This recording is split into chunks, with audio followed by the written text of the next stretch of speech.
नमस्कार. आजच्या अण्णाभाऊ साठे यांच्या जयंती निमित्ताने आयोजित केलेल्या परिसंवादामध्ये मी अर्चना कुडतरकर आपल्या सगळ्यांचं मनपूर्वक स्वागत करते. आज या परिसंवादामध्ये आपल्यासोबत सहभागी झाले आहेत ते डॉक्टर धनंजय भिसे.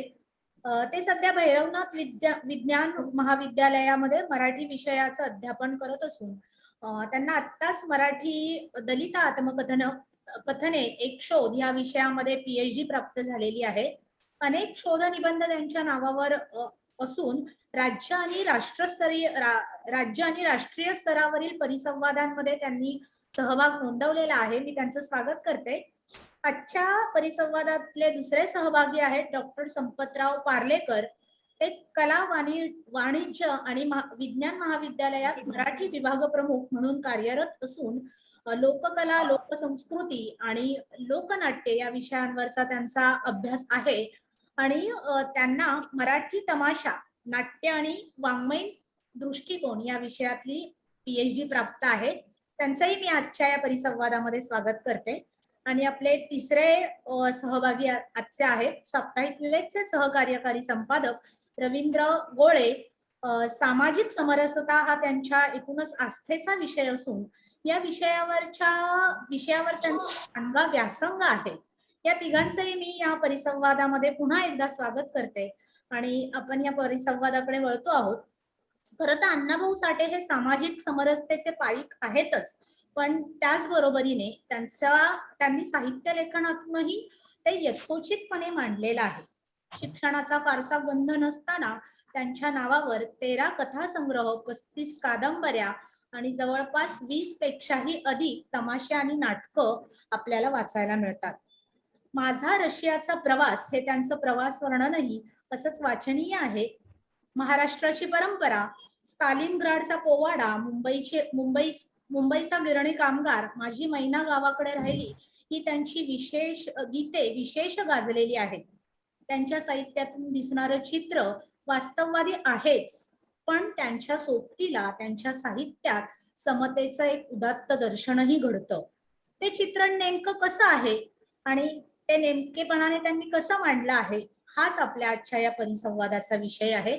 आणि या परिसंवादामध्ये मी पहिला प्रश्न विचारते आहे तो संपतराव पार्लेकर यांना, की अण्णाभाऊंनी कोणत्या प्रेरणेने शाहिरी काव्य लिहिलं आणि त्याचं स्वरूप काय? नमस्ते. लोकशाहीर अण्णाभाऊ साठे यांच्या पवित्र स्मृतीस मी प्रथमतः अभिवादन करतो.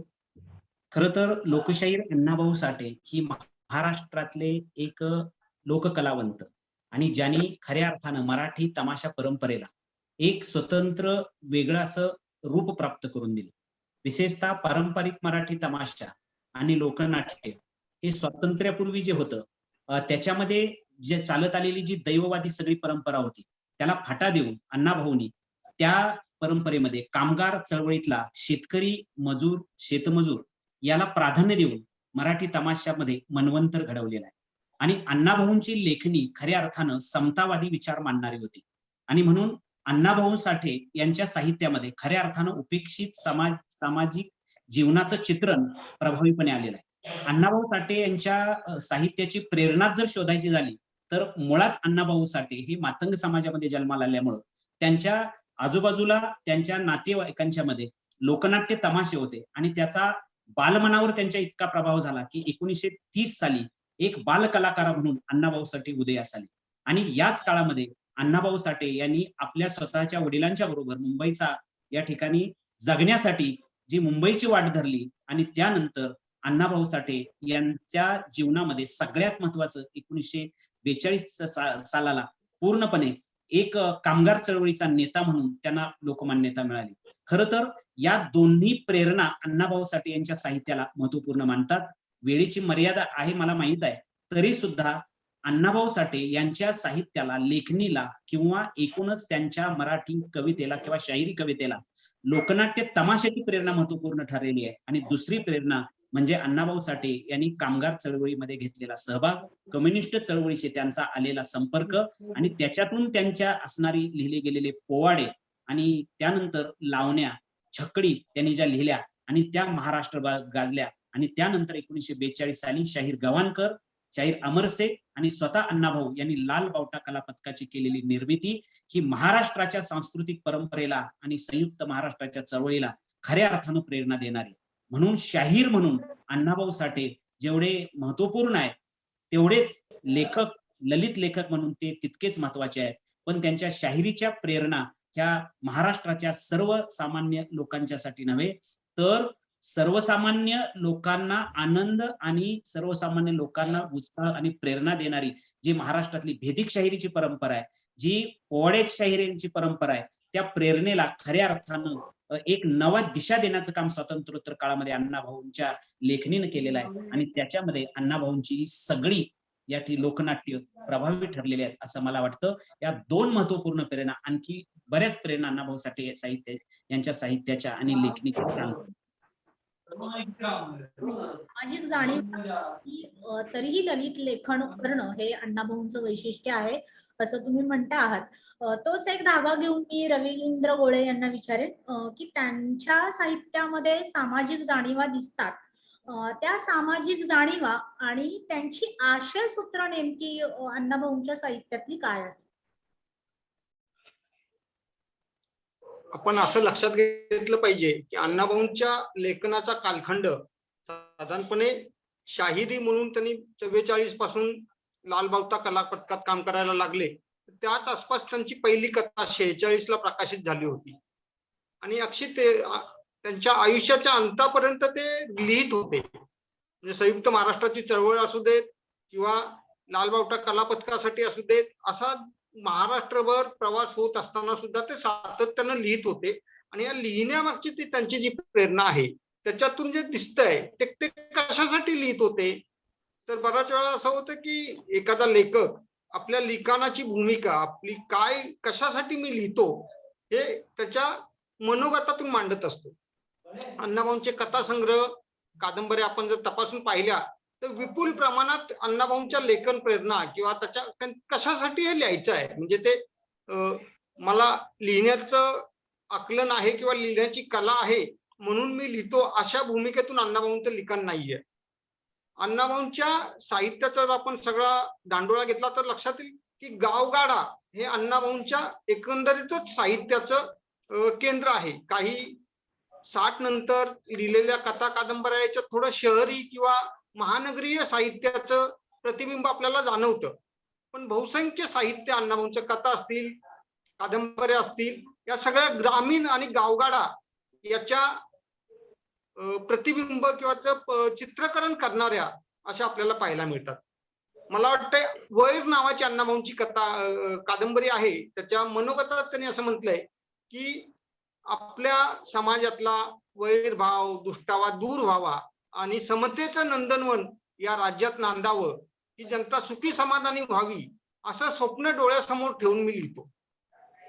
म्हणजे ज्ञानेश्वर माऊलींनी जे पसायदानात म्हटलेलं आहे ना की जे खळांची व्यंकटी सांडो तया सत्कर्मी रती वाढो, खळ मरावेत असं त्यांनी म्हटलेलं. त्यांचा जो वाकडेपणा आहे, जे दुष्ट आहेत, दुर्जन आहेत, त्यांचा वाकडेपणा जाऊ दे, माणूस म्हणून तो आपल्याला हवाच आहे.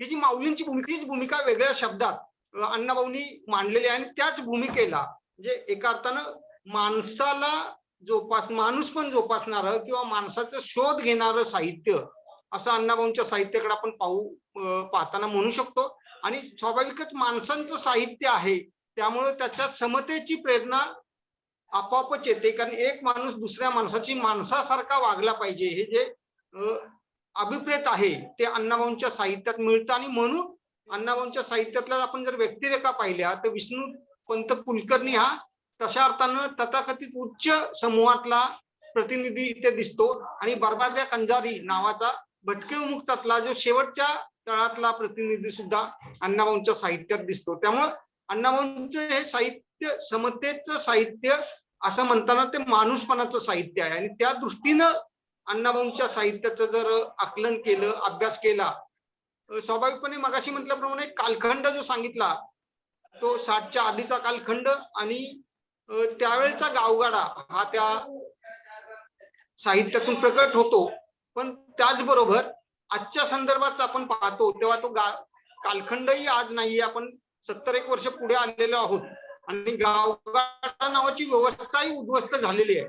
या सगळ्या पार्श्वभूमीवर अण्णाभाऊंच्या साहित्याचा अभ्यास करताना, विचार करताना आपल्याला त्यातली अण्णाभाऊंची भूमिका काय आहे, जी समतेची भूमिका आहे, ती समजून घ्यावी लागेल असं मला वाटतं.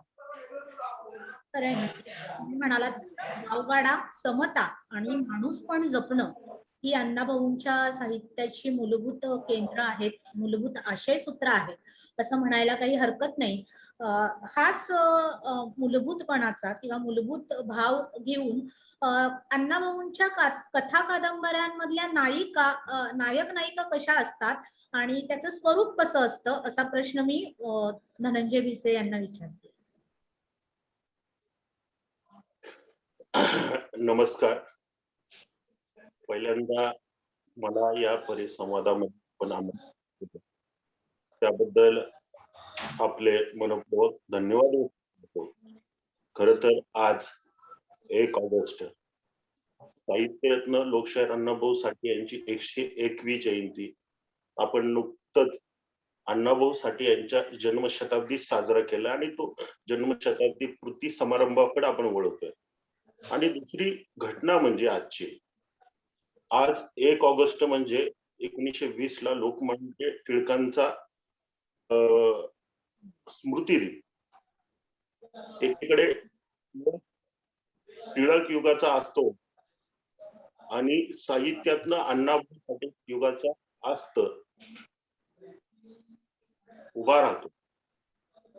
खऱ्या अर्थानं आज अण्णाभाऊ साठेंच्या साहित्याचा विचाराचा जागर आपण या परिसंवादाच्या माध्यमातून आयोजित करून खऱ्या अर्थानं अण्णाभाऊंच्या विचारांना अभिवादन करण्याचा कार्यक्रम या ठिकाणी आपण आयोजित केला. त्याबद्दल मातंग साहित्य परिषद विशेषतः मी धनंजय भिसे यांच्या वतीनं पुन्हा एकदा अभिनंदन आणि धन्यवाद व्यक्त करतो.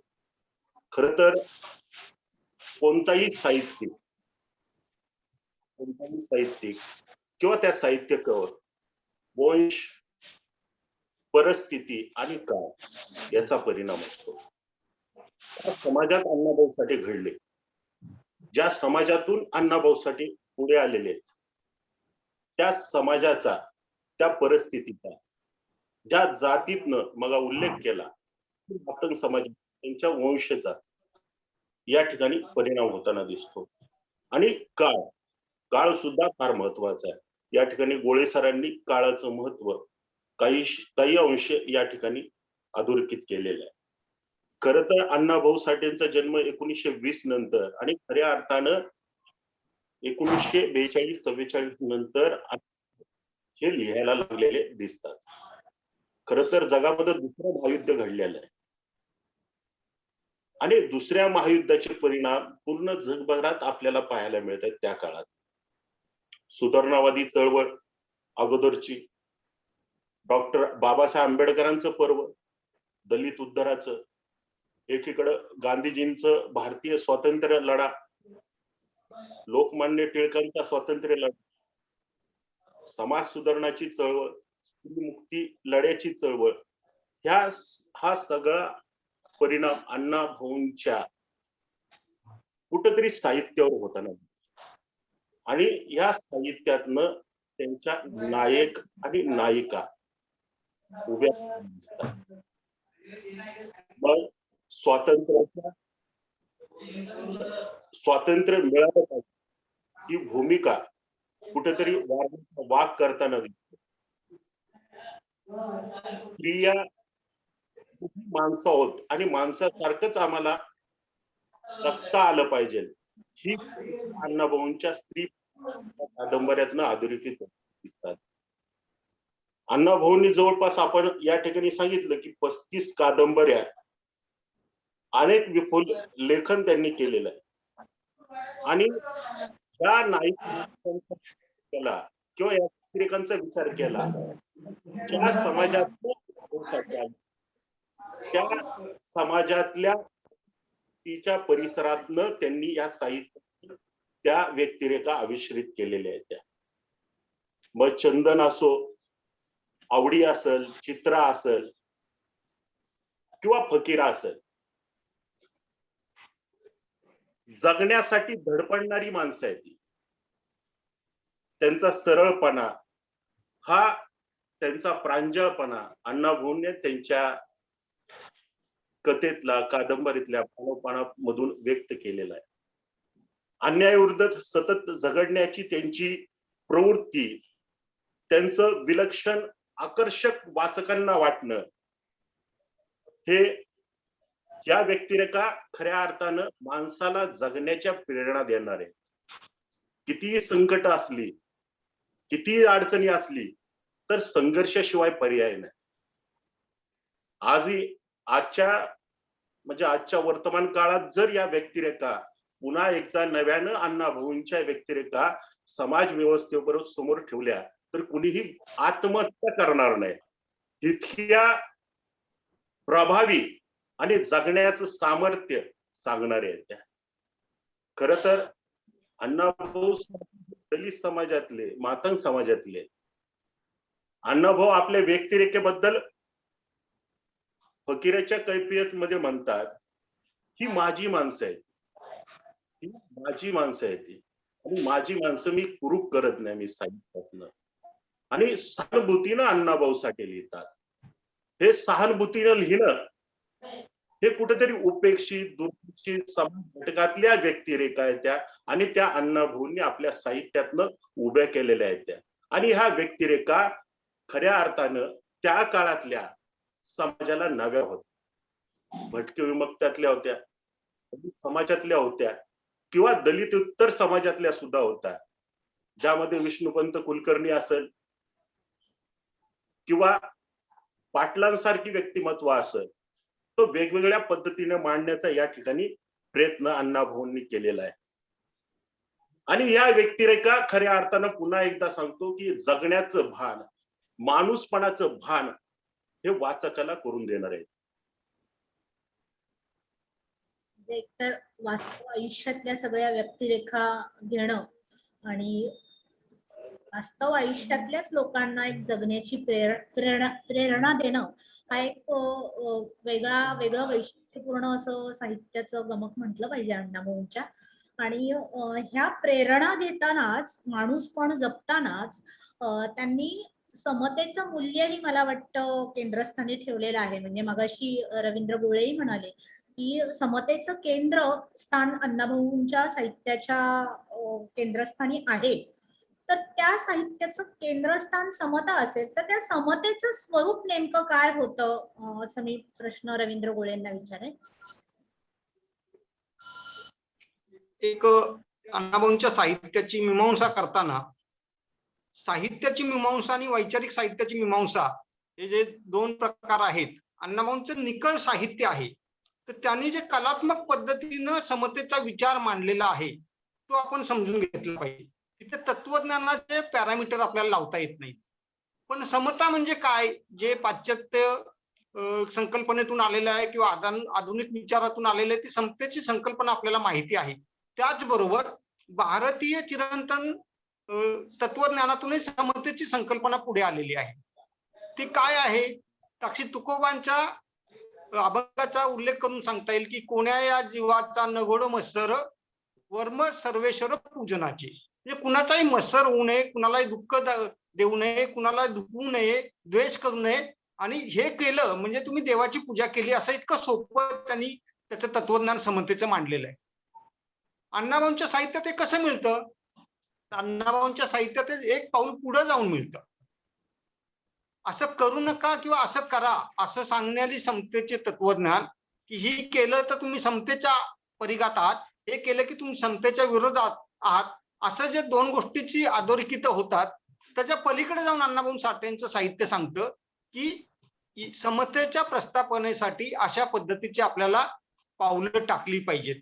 आणि मग आपल्या समाजाचं काय आहे, समतेला विरोध करणाऱ्या काय गोष्टी आहेत, तर जाती प्रथा आहे, अस्पृश्यता आहे, एक समाजाचं श्रेणीबद्ध रचना आहे, वरिष्ठ वर्ग, मध्यम वर्ग आणि आणखी त्याच्या खाली वर्ग, असं एकामेकाच्या स्तर आपल्या समाज जीवनात झालेले आहेत. आणि त्याच्यातून एकामेकाबद्दल बघण्याची दृष्टी दूषित झालेली आहे, व्यवहारात ती दृष्टी दूषितपणे उतरल्यामुळे व्यवहार दूषित झालेला आहे.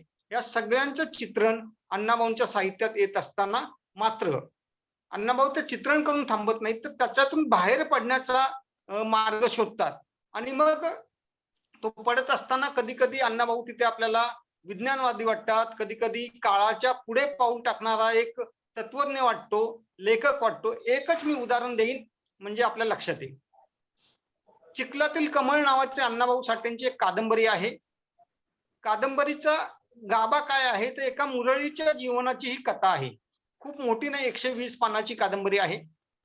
मग मुरळी म्हटली की देवाला तिला सोडणं, तिचं जे सामाजिक, धार्मिक, आध्यात्मिक अशा पद्धतीच्या ज्या ज्या पातळ्या आसपास आहेत किंवा जे स्तर आहेत, त्या स्तरातून तिचं शोषण होणं आणि ते मानसिक शोषण, शारीरिक शोषण आणि तिची विटंबना होणं, असं जे चित्र मुरळीच्या संदर्भात आपलं पाहतो, ते चित्र रंगवलेलं नाही, तर ते कधी काळी वास्तव होतं आपल्या समाजाचं. डॉक्टर भीमराव गस्ती असतील किंवा त्यांच्यासारखे अनेक मानवांनी पुढाकार घेऊन ते चित्र बदलण्याचा प्रयत्न केला. पण अण्णाभाऊ साठे जेव्हा लिहित होते तेव्हा त्यांनी ते चित्र मांडलं. पण ते चित्र मांडत असताना त्यातून त्यांनी एक विज्ञानवादी दृष्टिकोन मांडला. त्या कादंबरीची नायिका सीता, तिचं जेव्हा देवाबरोबर लग्न लावण्याचं निश्चित होतं, तेव्हा ती आपल्या आईला, जी तिची आई तुळसा, ती सुद्धा मुरळीच आहे, मुरळीची मुलगी मुरळी. तुळसा सीताची आई, सीता तुळसाला म्हणजे आपल्या आईला विचारते की तू मुरळी आहेस, म्हणजे या देवाची तू नवरी आहेस, देवाचं तुझ्याशी लग्न झालेलं आहे, मी तुझी मुलगी आहे. मग तो देव आपल्या मुलीशी लग्न कसं काय करतो? हा विज्ञानवादी. तसं म्हटलं तर एका बाजूला विज्ञानवादी, ज्याला जे सगळे विज्ञानाचे पॅरामीटर्स लावतात ते आपण पाहिलं, ते अशा पद्धतीचा विवाह करणं चूक आहे हे लक्षात येतं. आणि दुसरं, जी भारतीय चिरंतन तत्वज्ञानाची परंपरा आहे, संस्काराची परंपरा आहे, त्यात सुद्धा मुलीबरोबर वडील लग्न करत नाहीत. असं दोन्हीचं अधोरेखन अण्णाभाऊंच्या या कादंबरीतून मिळतं. आता याच्यातून काय केलं अण्णाभाऊंनी? एका बाजूला त्या मुरळीचं शोषण अधोरेखित केलं, आणि ती बाई आहे, तर फक्त बाई नाही, तर ती सुद्धा इतरांसारखीच एक माणूस आहे. तिचं दुःख आहे, तिच्या वेदना आहेत, त्या दूर झाल्या पाहिजेत. आणि त्या दूर करत असताना ज्या गोष्टीमुळे तिला ते दुःख भोगावं लागलंय, वेदना भोगाव्या लागल्यात, त्या मुळावर त्यांनी बोट ठेवलेलं आहे. ते मुळावर बोट ठेवून त्याचं उत्तर शोधण्यासाठी समाजाला प्रोत्साहित केलेलं आहे. मी असं म्हणणार नाही, की मी असा दावा करणार नाही की अण्णाभाऊ साठेंची चिखलातील कमळ वाचून भीमराव गस्तींनी किंवा राजन गवस मंडळींनी देवदासींच्या मुक्तीचा कार्यक्रम केला, असा मी दावा करणार नाही. पण साहित्य नेहमी समाज जीवनात प्रभाव निर्माण करत असतो आणि त्याची उत्तरं, प्रश्न निर्माण करत असतो, त्याची उत्तरं पुढची पिढी शोधत असते. अण्णाभाऊंनी जे मुरळींच्या संदर्भातले प्रश्न उपस्थित केले, त्या प्रश्नांची उत्तरं शोधण्याचा प्रयत्न पुढच्या काळात आपल्या महाराष्ट्रात झाला. हे अण्णाभाऊ साठेंच्या साहित्याचं महत्व आहे. अण्णाभाऊ साठेंची समता किंवा समतेचं मूल्य ते अशा पद्धतीने व्यक्त करतात, आणि म्हणून समतेचा किंवा सामाजिक न्यायाचा योद्धा अण्णाभाऊ साठे असंही आपण त्यांना संबोधन करू शकतो. खरंय, म्हणजे एकीकडे समता, समतावादी दृष्टी, सम्यक दृष्टी घेणं, आणि अण्णाभाऊंचा कालखंड बघितला तर तिथे स्त्रियांना तर स्थान असण्याची शक्यता नव्हती. त्या काळामध्ये एका विशिष्ट जमातीतल्या स्त्रियांना केंद्रस्थानी साहित्याच्या आणणं हेच खरं तर मोठे धाडसाची गोष्ट होती. आणि त्यातच समतेचं मूल्य मांडणं, असा एक अभिनव प्रयोग त्यांनी आपल्या साहित्यातून केलेलाच आहे. म्हणून मी संपतराव पार्लेकरांना विचारेन की शाहिरी काव्यामध्ये त्यांनी नेमक्या कोणत्या जाणीवा मांडल्यात? म्हणजे आपण आता एकंदरच साहित्यामध्ये समतेचं मूल्य बघतो आहोत, तसं शाहिरी काव्याचं काय वैशिष्ट्य आहे? मुळात महाराष्ट्रातली शाहिरी परंपरा ही शिवछत्रपतींच्या काळापासून वीररस प्रधान आणि शूर पुरुषांचं कथन करणारी, शूर पुरुषांचं शूरत्व स्पष्ट करणारी ही महाराष्ट्रातली शाहिरी परंपरा चालत आलेली आहे. आणि मग त्या शाहिरी परंपरेमध्ये वैदिक परंपरेतली शाहिरी परंपरा, की ज्याला आपण जी आज पोवाडेची शाहिरी परंपरा म्हणतो, आणि जी शाहिरी परंपरा नाथ संप्रदायी आहे, बहुजन समाजातली आहे, कष्टकरी श्रमिकांचं जीवनातलं दुःख मांडणारी आहे, अशा या शाहिरी परंपरेच्या 2 शाखा परंपरेनं चालत आलेल्या होत्या.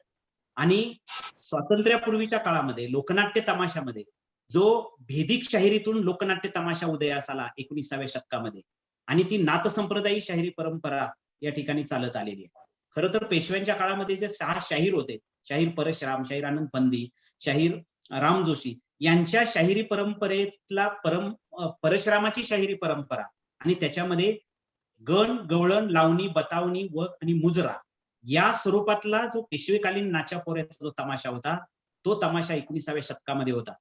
पण स्वातंत्र्यापूर्वीच्या 50 वर्षाच्या काळामध्ये ह्या तमाशाची परंपरा जी होती ती दैववादी होती, किंवा गण, गवळण, ह्या लावणी, ही परंपरा ह्या सगळ्याच्या आध्यात्मिक लावण्या होत्या, सवाल जवाब होते.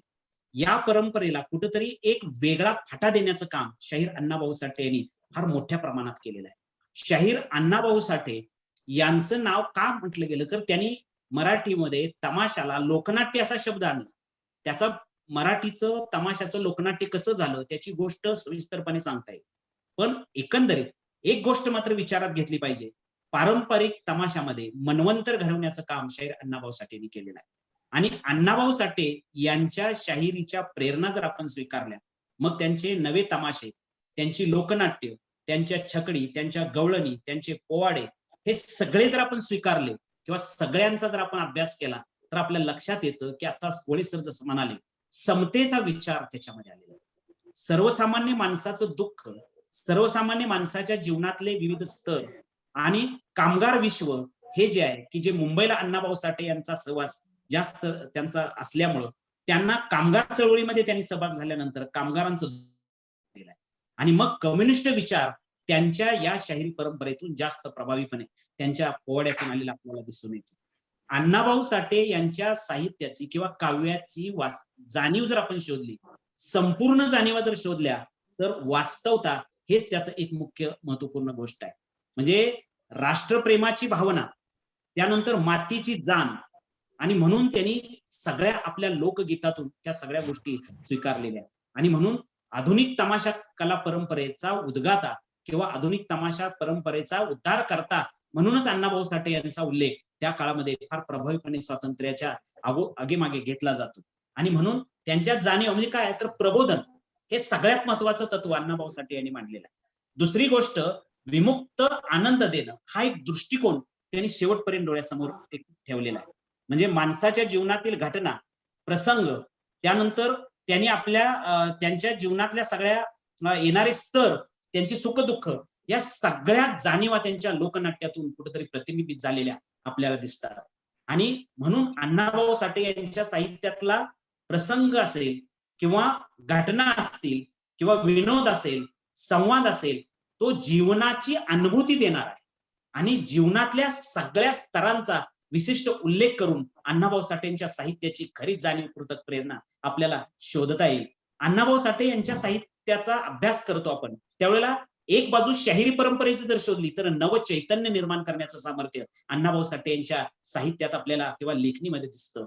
मग लालबावटा कला पथकामध्ये त्यांनी जे काम केलेलं आहे 1945 ते 47 या 3 वर्षाच्या काळामध्ये अण्णाभाऊ साठे यांच्या लेखणीचं किंवा शाहिरीचं सामर्थ्य सांगताना पु ल देशपांडेंनी असं म्हटलेलं आहे, 3 पैशाचा तमाशा नावाचं त्यांचं जे लोकनाट्य वगनाट्य आहे त्याला तो या 3 शाहिरांना त्यांनी ते अर्पण केलेलं आहे. आणि ते म्हणतात, अरे आम्ही जे साहित्यिक आहोत किंवा आम्ही जे काही लेखन करतो ते आमचं सदाशिवपेटी साहित्य आहे, पण अण्णाभाऊ साठेंचं साहित्य हे परळच्या मैदानावरती त्यांची ढोलकी जर घुमू लागली तर हजारो माणसं, लाखो माणसं त्याच्यावर डुलतात. म्हणून एवढं मोठं शाहिरीचं सामर्थ्य ज्यांच्याकडे आहे, म्हणून आम्ही त्या दृष्टीनं काहीच नाही. खरोखर या सगळ्या गोष्टींचा जर विचार आपण केला किंवा सगळ्या गोष्टी जर आपण शोधल्या तर अण्णाभाऊ साठे यांच्या लेखणीतून वर्गीय विचारधारा पेरली गेली. आणि ही वर्गीय विचारधारा पेरली त्यावेळेला त्याच्यातून समतावादी, गांधीवादी आणि विचार नाट्य नंतरच्या काळामध्ये उभी राहिलेली आहे. हे अण्णाभाऊ साठे यांच्या लेखणीचं खरं सामर्थ्य आहे, त्यांच्या शाहिरीचं खरं सामर्थ्य आहे. अण्णाभाऊ साठे यांच्या साहित्यातून आपल्याला कुठं दैववाद दिसत नाही, अंधश्रद्धा दिसत नाहीये, ती हद्दपार झालेली आहे. आणि कष्टकऱ्यांच्या, श्रमिकांचं जीवन अण्णाभाऊ साठेंच्या लेखणीतून प्रभावीपणे उभं राहिलेलं आहे.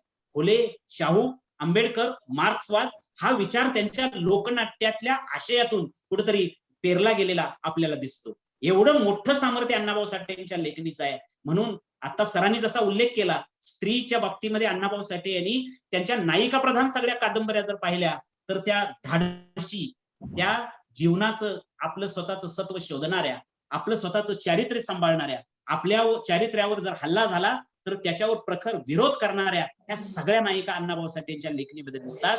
त्या अण्णाभाऊ साठे यांनी शाहिरी परंपरेमध्ये नर्तिकेला प्रतिष्ठा मिळवून देण्याचं काम केलेलं आहे. म्हणजे आधुनिक कामगार वर्गातील ही नर्तिका जी आहे तिला प्रतिष्ठा मिळवून देण्याचं काम अण्णाभाऊ साठे यांनी फार जाणीवपूर्वकरित्या केलेलं आहे असं मला वाटतं. आणि म्हणून विनोदातला असणारा पारंपरिक तमाशातला पांचळपणा जो आहे किंवा तिथली अश्लीलता जी आहे ती अण्णाभाऊ साठेंनी घालवलेली आहे. आणि एक निखळ मनोरंजक विनोद की जो मार्मिक विनोद जो आहे तो अण्णाभाऊ साठे यांनी निर्माण केलाय. म्हणून आपण अण्णाभाऊ साठे यांची लोकनाट्य जर वाचली तर त्याच्यातला मार्मिक विनोद आपल्याला निश्चितपणे जाणवल्याशिवाय राहत नाही. आणि म्हणून तमाशातला सरदार असेल, तमाशातला सोंगाडे असेल किंवा तमाशातला सरंजामवादी हे सगळा राजा असेल, ही सगळी पात्र अण्णाभाऊ साठे यांनी हद्दपार केली आणि कामगार, शेतकरी आणि तो वर्ग जो आहे याला नायक अण्णाभाऊ साठे यांनी आपल्या शाहिरी परंपरेमध्ये किंवा लोकनाट्यामध्ये बनवलेला आहे. हे अण्णाभाऊ साठे यांचं किती मोठं काम आहे. म्हणून अण्णाभाऊ साठे यांची शाहिरी परंपरा जी आहे ती इतर शाहिरी परंपरांच्या पेक्षा, पारंपरिक शाहिरीपेक्षा एक वेगळीच आहे की जी खऱ्या अर्थानं समाजाचा मजबूत पाया ठरू शकते, जी खऱ्या अर्थानं समाजाला दिशा देऊ शकते. आणि हजारो वर्ष पुढं आपण जरी समाज वावरत राहिला तरी सुद्धा अण्णाभाऊ साठे यांच्या लेखणीचं सामर्थ्य कधी कमी होणार नाही. एवढा विचार अण्णाभाऊ साठे यांच्या लेखणीचा सामर्थ्यामध्ये कधीही न कमी शिकलेला. अगदी शाळेत 1.5 दिवस अण्णाभाऊ गेलेले होते, पण मुंबईला त्यांच्या चुलत्यांच्याकडून ज्यावेळेला ते शिकले त्यावेळेला त्यांची लेखणी एवढी भरास येईल असं कधी वाटलं सुद्धा नव्हतं. पण मी सुरुवातीला म्हटल्याप्रमाणे अण्णाभाऊ साठे यांना खरी प्रेरणा जी मिळालेली आहे ती कामगार चळवळीतून मिळालेली आहे, कम्युनिस्ट विचारातून मिळालेली आहे. आणि तोच समतावादी विचार घेऊन अण्णाभाऊ साठे शेवटपर्यंत लिहित राहिले आणि शेवटपर्यंत गात राहिलेले आहेत. शाहीर अण्णाभाऊ साठे, त्यानंतर शाहीर गवाणकर आणि या ठिकाणी अमर शेख, यानंतरचा त्यांनी नंतरच्या तमाशा मंडळाची जी निर्मिती केली ती खरोखर 1969 पर्यंत संयुक्त महाराष्ट्राच्या चळवळीमध्ये गाजत राहिलेली आहे. एवढं मोठं अण्णाभाऊ साठे यांचं काम आहे. आणखी भरपूर सांगता येईल अण्णाभाऊ साठेंच्या लेखणीबाबत, पण या ठिकाणी मला असं वाटतं की अण्णाभाऊ साठे यांची लेखणी खरोखर महाराष्ट्राला वरदान आहे. आणि म्हणूनच आज अण्णाभाऊ साठे यांना भारतरत्न द्यावं ही जी भूमिका आज पुढे येते ती खऱ्या अर्थानं स्वागतार्थी आहे असं मला वाटतं. आणि म्हणून याच अण्णाभाऊ साठे यांच्या प्रेरणा आणि अण्णाभाऊ साठे यांच्या जाणीवा शोधल्या तर आम्हाला तुमच्या आमच्या जीवनामध्ये खऱ्या अर्थानं सतत काहीतरी आपल्याला शिकण्यासारखे आहेत असं मला वाटतं. खरे म्हणजे माणसाचं निखळपण, माणूसपणाचं निखळपण आणि त्याचबरोबर माणसाचं वास्तववादी दर्शन हे अण्णाभाऊ यांच्या साहित्याचं वेगळेपण आहे असं म्हणायला काही हरकत नाहीये. पण हेच निखळपण माणसाबद्दलचं मांडताना मी धनंजय यांना प्रश्न विचारेन की माणसाचं हेच निखळपण मांडताना साहित्यातला आशय आणि त्याला परस्पर पूरक असं नायिकांचे काही संबंध आपल्याला अण्णाभाऊंच्या साहित्यामध्ये दिसतात का, किंवा ते तशा त्या पद्धतीने त्यांनी मांडलेत का? अण्णाभाऊ खऱ्या अर्थानं नायिका आणि नायकांचे खरे विस्तृत दिवण त्यांनी आपल्या साहित्यातनं अधोरेखित केलेले आहे. फकीरा, उदाहरणार्थ फकीरा या कादंबरीतील फकीराची व्यक्तिरेखा घेतली तर गावासाठी लढणारा, भले तर प्राण गेले तरी चालेल पण गावाची प्रतिष्ठा राखली पाहिजे, जी गोष्ट फकीरांनी केली तीच त्यांचे वडील राणोजी करताना दिसतात. आणि राणोजीचा वारसा घेऊन फकीरा पुढे चालतो आणि फकीराची विखुरलेली कांडी अण्णाभाऊ वारण्याच्या कोहऱ्यातून गोळा करतात आणि ती फकीराच्या रूपाने आपल्या समोर मांडतात. आई, फकीराची आई वारणेचा वाघामधील मेरी सई, डोळे मोडीत राधा चालेमधील राधा, रान गोपामधील मोहना आणि लक्ष्मी, तारा, चंद्रा या नायिका अण्णाभाऊंच्या स्त्री विषयाच्या धारणा स्पष्ट करतात. खऱ्या अर्थानं अण्णाभाऊंच्या काही कादंबरी ह्या नायिका प्रधान कादंबरी आहेत. अण्णाभाऊ त्या नायिकांचे सौंदर्याचे वर्णन करताना अतिशय आदरयुक्त भूमिका, विनम्र आदराने त्या नायिकांकडे पाहतात आणि त्यांचं चित्रण या साहित्यातून करताना दिसतात. हा दुर्मिळ लोककलावंत जो अल्पशिक्षित आहे खऱ्या अर्थानं अल्पशिक्षित असलेला हा साहित्यिक स्त्रीकडे कोणत्या दृष्टिकोनातून पाहतो, तर स्त्रीकडे पाहण्याचा दृष्टिकोन या ठिकाणी लेखकाचा फार महत्वाचा आहे. म्हणजे त्यांची नायिका ही शीलासाठी रक्षण करताना दिसते. शील महत्वाचं आहे तिला. चित्रासारखी कादंबरी लिहिताना चित्रा जेव्हा ग्रामीण भागातून शहरी भागात आल्यानंतर तिला शहरी भागाचं जे काही दर्शन घडतं, तिथली काय जे वातावरण तिला पाहायला मिळतं, त्यामध्ये चित्रा आपली चारित्र्य, तिचं शील जपण्यात ती संघर्ष करताना दिसते. चंदन असेल, आवडी असेल किंवा कोळे मोडीत राधा या कादंबरीतील राधा असेल, या सर्व नायिका खऱ्या अर्थानं अन्यायाचा प्रतिकार करतात. बंडखोर वृत्तीच्या आपल्याला पाहायला मिळतात. त्याचप्रमाणे बहुतांश व्यक्तिरेखा या लढाऊ बाण्याच्या, त्यांच्या बिल्डर वृत्तीच्या, ढाण्या वाघासारख्या ताकदीच्या असल्यानं अण्णाभाऊंच्या काता कादंबरीला एक विलक्षण असं सौंदर्य प्राप्त झालेलं आहे. आणि ह्या ज्या काही व्यक्तिरेखा अण्णाभाऊंनी या साहित्यातनं, कथा कादंबरीतनं उभे केलेल्या आहेत, त्या वास्तव जीवनातल्या. या व्यक्तिरेखा वाचकाच्या मनावर बऱ्याच काळ परिणाम करणार आहेत. त्यांना पुन्हा एकदा सांगतो की ते आदर्श जीवनाचं तत्व सांगतात, समतेचं तत्व सांगतात, राष्ट्रप्रेमाचं महत्व सांगतात. ह्या अशा व्यक्तिरेखा अण्णाभाऊंनी उभा केलेल्या आहेत. खरं तर अण्णाभाऊ मार्क्सवादी कम्युनिस्ट विचारधारेचे आहेत. एकीकडे आपल्याला अण्णाभाऊंच्या अनेक कथा कादंबऱ्यांमधून मार्क्सवादी दृष्टिकोन प्रकट होताना दिसतो. काही ठिकाणी राष्ट्रवादाची भूमिका अण्णाभाऊंच्या शाहिरामधून आपल्याला अधोरेखित होताना व्यक्त होते. त्याचप्रमाणे अण्णाभाऊ संयुक्त महाराष्ट्राच्या चळवळीमध्ये मराठी भाषेबद्दल, मराठी अस्मितेबद्दल आपलं साहित्य उभं करताना दिसतात. हा सगळा जो काय उंच मनोरा साहित्याच्या माध्यमातून अण्णाभाऊंनी मांडलेला आहे, तो महत्वाचा आहे. आणि ह्याच्यामध्ये सगळ्यात महत्वाची भूमिका म्हणजे या सगळ्या साहित्यामध्ये त्यांचे नायक एक प्रवृत्तीचे आहेत. ते प्रामाणिकपणा त्यांच्यामध्ये, त्यांच्यात प्रांजळपणा आहे, देशनिष्ठा आहे, राष्ट्रनिष्ठा आहे आणि सत्यासाठी झगडण्याची प्रवृत्ती त्यांच्या प्रत्येक घटना प्रसंगामधून अधोरेखित होताना दिसते. म्हणजे त्याला जोडूनच मी दुसरा प्रश्न विचारेन की नायक नायिका सत्प्रवृत्तीचे दाखवलेले आहेत आणि त्यांना एक आदर्शवादी समाजाची रचना त्यांच्या साहित्यातून मांडायची आहे असं तुम्ही म्हणालात. तर मग त्यांच्या आजूबाजूची पात्र जी आहेत किंवा इतर व्यक्तिरेखा ज्या साहित्यातल्या त्यांच्या आहेत, त्याही अशाच दाखवल्यात की तिथे खलप्रवृत्ती आणि सुष्टदुष्ट प्रवृत्तींचा काही संघर्षही दाखवलेला आहे? होय, दाखवलेला आहे. खरं तर समाज म्हणजे रामायणाचा काळ घेतला तर राम आणि रावण यांच्यामध्ये आपल्याला संघर्ष पाहायला मिळतो. महाभारतात संघर्ष घरातच पाहायला मिळतो. मग अण्णाभाऊंचा काळ काय वेगळा नाही ठरत. संघर्ष हा मानवी जीवनामध्ये अटळ आहे, तर फक्त त्याचं स्वरूप बदललेलं आहे. आधुनिक युगामध्ये जेव्हा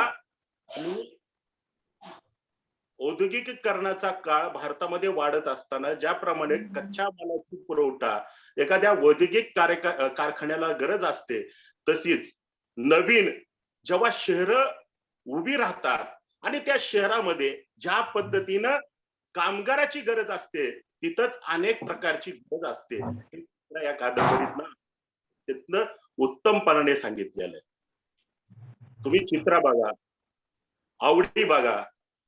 चित्रा अण्णाभाऊ त्यांच्या सुरुवातीच्याच ह्याच्यामध्ये म्हणतात की ज्याप्रमाणे नवी शहरं बसायला लागले, तर त्या नव्या शहरांना ज्याप्रमाणे पाण्याची गरज आहे, रस्त्यांची गरज आहे, विजेची गरज आहे, त्याचप्रमाणे अनेक विविध गोष्टीची गरज आहे आणि त्यातूनच चित्राचा जन्म झालेला आहे.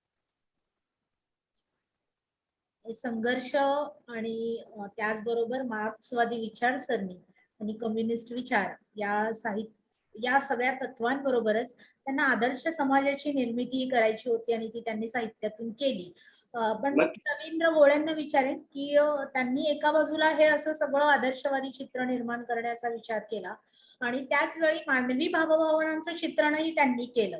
पण त्या मानवी भावभावनांच्या चित्रणातली सामाजिकता तुम्ही नेमकी कशी अभ्यासली आहे?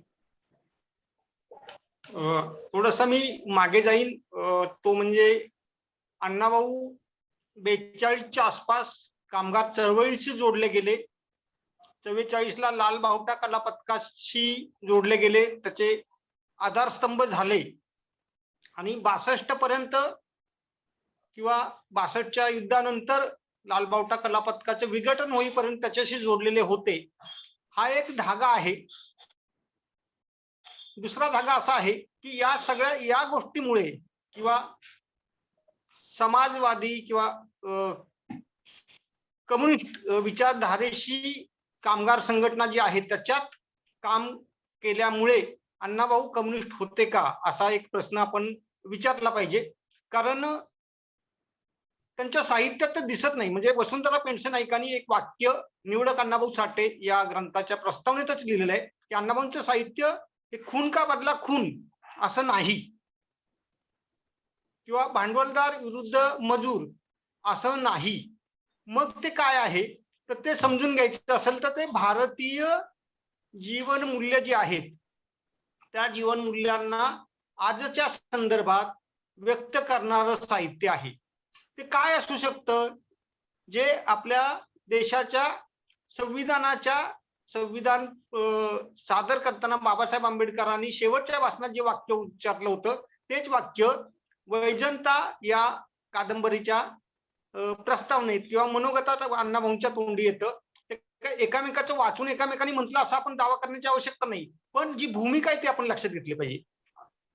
बाबासाहेब जे म्हटलं तर तेच वाक्य जसंच्या तसं त्याच क्रमानं अण्णाभाऊंच्या याच्यात येतं आणि ते वाक्य असं आहे, स्त्रीचं शील, पुरुषाचा स्वाभिमान आणि देशाचं स्वातंत्र्य याच्यामध्ये तडजोड होत नाही. जे तडजोड करायला जातात ते होरपळून मळतात.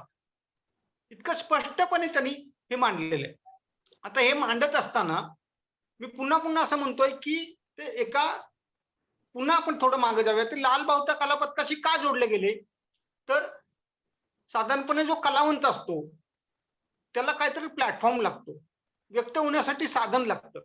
लालबावटा कला पथक जेव्हा उदयाला आलं, कामगार चळवळीत जनजागृती करण्यासाठी ते उदयाला आलेलं प्लॅटफॉर्म होतं. त्याचा अन्य दुसरा उद्देश सुरुवातीला तरी नव्हता. पुढे संयुक्त महाराष्ट्र चळवळीत त्याचा खूप चांगला उपयोग झाला, पण मूळ उद्देश हाच होता की कामगारांना, गिरणी कामगारांना त्यांच्या प्रश्नावर जागृत करण्यासाठीच हे प्लॅटफॉर्म असं ते होतं. आणि अण्णाभाऊ साठेंना स्वतः कलाकार होते, शाहीर होते आणि व्यक्त होण्यासाठी प्लॅटफॉर्म पाहिजे होता. लालबावटा कला पथकाच्या माध्यमातून त्यांना तो प्लॅटफॉर्म मिळाला. अण्णाभाऊ तिथे गेले. जर त्यावेळेस काँग्रेसच्या इंटकचं प्लॅटफॉर्म असतं, कदाचित अण्णाभाऊ इंटक मधून कार्यरत राहिले असते किंवा जनसंघ तर तेव्हा स्थापनही झाला नव्हता, पण पुढे 52ला जनसंघ स्थापन झाल्यावर त्यांनी असं काही केलं असतं, कदाचित अण्णाभाऊ तिथे गेले असते. त्यावेळेस एकमेव पर्याय हा कम्युनिस्ट कामगार चळवळीचा असल्यामुळे अण्णाभाऊ तिथे जोडले गेले.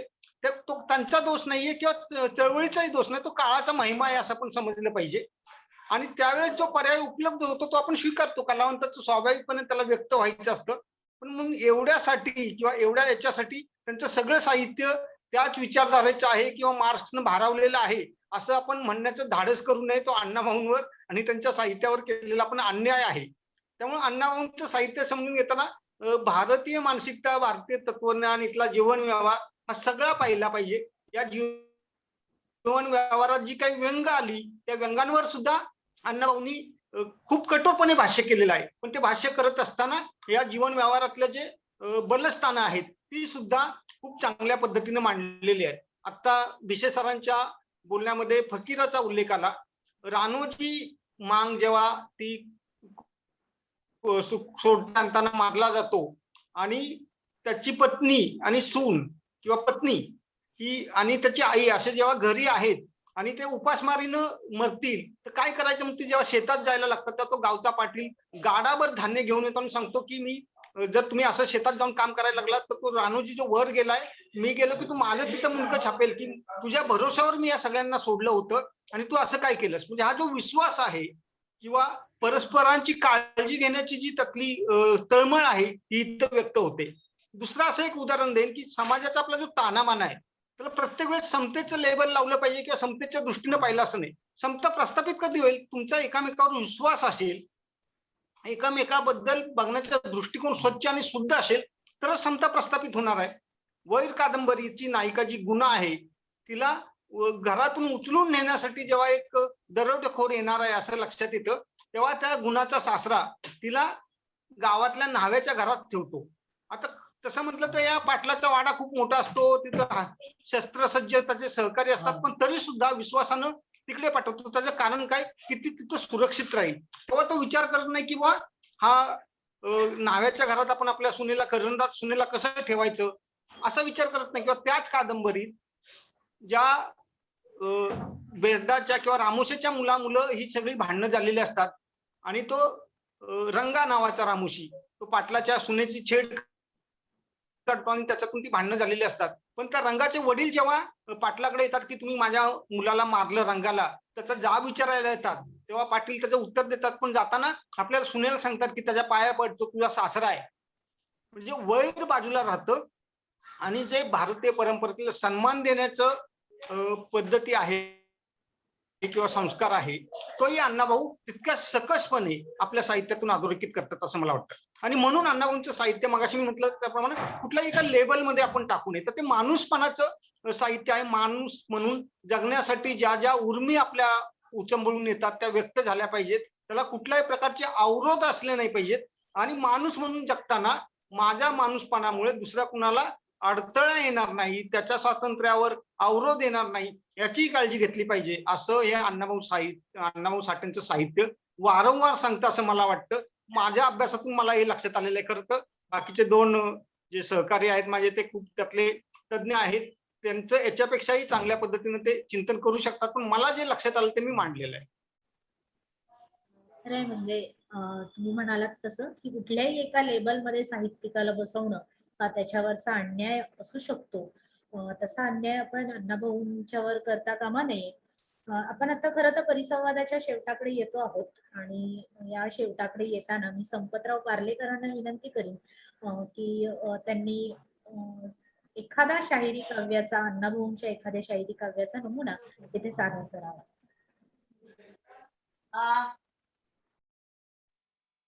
अण्णाभाऊंची लेखणी सर्वसामान्य माणसाला आज तरी प्रेरणा देणारी आहे आणि म्हणूनच अण्णाभाऊ साठे यांच्या लेखणीचं सामर्थ्य, त्यांची शाहिरी परंपरा याविषयीचा आपण ठेवलेला विचार जो आहे तो अत्यंत मौलिक असा मला वाटतो.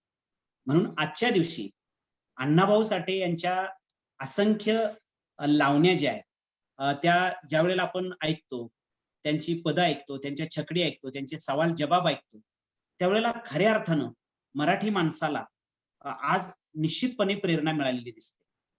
मी पठ्ठेबापूराव किंवा इतरांच्या शाहिरांच्या लावण्या थोड्याशा मला येतात, पण अण्णाभाऊंची लावणी बरेच दिवसापासून न म्हटल्यामुळं त्यांची एक अत्यंत महत्वाची लावणी की जी मला आवडते आहे आणि ती दीर्घ लावणी आहे, माझी मैना गावाकडे राहिली, ही त्यांची जी लावणी आहे ती मी म्हणण्याचा प्रयत्न करतोय. मला थोडीशी ती पाठांतर कमी आहे, म्हणजे होती पाठांतर, पण आता अलीकडं ती न म्हटल्यामुळं मी थोडस बघून म्हणणार आहे. बघा आपल्याला रुचते का ती. माझी मैना गावाकडं राहिली, माझ्या जीवाची होती या काहिली. माझी मैना गावाकडं राहिली, माझ्या जीवाची होती या काहिली. अरे ओतीव बांधा रंग गवाळा, कोर चंद्राची, उदात्त गुणांची, मोठ्या मनाची, सीता ती माझी रामाची. हसून बोलायची, मंद चालायची, सुगंध केतकी, सतेज कांती, घडी होती पुतळी सोन्याची.